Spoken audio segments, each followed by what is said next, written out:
Hi, this is Dr. Mikey Park, coming to you again from UW. Today I want to talk to you a little bit about energy and its relationship with the quantity that we call mass. So, energy is the answer to the question, what is stuff made out of? The relationship between energy and mass is described by one of the most famous equations in physics, E equals mc squared. The c here stands for the speed of light. And the reason for this name is that when people first figured out how to measure the speed of light, they found that it traveled with a certain speed, which is about 3 times 10 to the 8th power in units of meters per second. Since light was the only particle people knew about that traveled at the speed at the time, this number became known as the speed of light. We now know that light is not the only particle that travels at this speed. This speed is simply the fastest speed that anything can travel at, period, in the universe. And any particle that has a mass equal to 0 will travel at this speed. For example, there's a particle called the gluon, which also has a mass equal to 0, and thus also propagates at the speed of light. For this reason, I prefer to call this number the cosmic speed limit. The m here stands for mass. The mass of an object defines its inertia, which is just a measure of how difficult it is to push the object. Newton's law, force equals mass times acceleration, says that a more massive object will be more difficult to push because it will require greater force to move or accelerate it. The E here stands for energy, and energy is like the fundamental substance of the universe. The energy of an object really defines its existence in the sense that decreasing the energy of an object, like a photon, to 0 amounts to fading it out of existence. In fact, the energy density of the entire universe is very slowly but surely decreasing with time. In many, many trillions of years, the universe itself will fade out of existence, which is its ultimate fate. This equation is very famous because it is very simple, but the truth is that this equation is just a part of Einstein's full equation. If you think about it for a bit, you may notice that this equation doesn't actually make sense in certain situations. For example, I already mentioned that the photon is a particle that has a mass of 0, and I just told you that an object with 0 energy doesn't exist, so something doesn't add up. The missing piece is that this equation only applies to an object that's at rest, and since photons are massless, they always travel at the speed of light and are hence never at rest, so this equation doesn't apply to photons. The full equation, which applies to all particles including photons, reads E squared equals m squared times c to the 4th power plus p squared times c squared. And here the p stands for momentum. Momentum is a measure of how much motion an object has. If an object is at rest, then its momentum is 0. And you may know this from the equation momentum equals mass times velocity. Thus we can see that for the special case of an object at rest, momentum equals 0, and so the full equation reduces to the famous version. This number is useful, so let's save it down here. Einstein's equation actually gives us a clue for how to make a Higgs boson.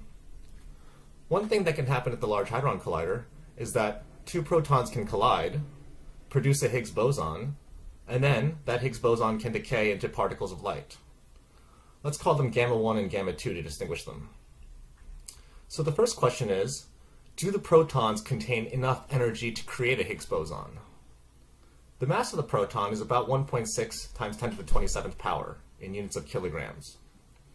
Using Einstein's equation and the value for the speed of light, you can calculate that this is equivalent to about 1.5 times 10 to the minus 10th power in joules. Given the fact that we're talking about particles, you might think that dealing with these kinds of tiny, tiny numbers is inevitable.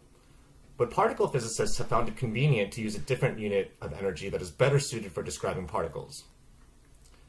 You may know that an alternative unit of energy to the joule is the electron volt, or eV for short. 1 electron volt is about 1.6 times 10 to the minus 19th power in joules. So the amount of energy contained inside of a proton is about 1 times 10 to the 9th power in units of electron volts, or 1 giga electron volt, where giga means 10 to the 9th power. Since Einstein's equation tells us that mass and energy are equivalent, we can just say that the mass of a proton is about 1 GeV per cosmic speed limit squared. Just to compare, the mass of the Higgs boson is about 126 times the mass of the proton.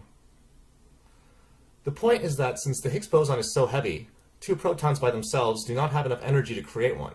So if we want to make a Higgs boson, we need to collide the protons with an enormously large amount of momenta in order to provide it with enough energy to create a Higgs boson.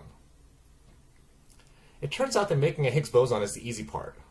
The hard part is finding the Higgs boson. Although it's true that a Higgs boson can be produced at the Large Hadron Collider by this Feynman diagram, it turns out that there are many alternative ways to make two photons.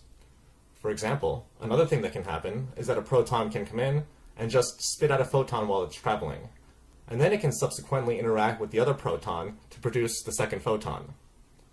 As it turns out, the first process happens almost never, and the second process happens all the time in comparison.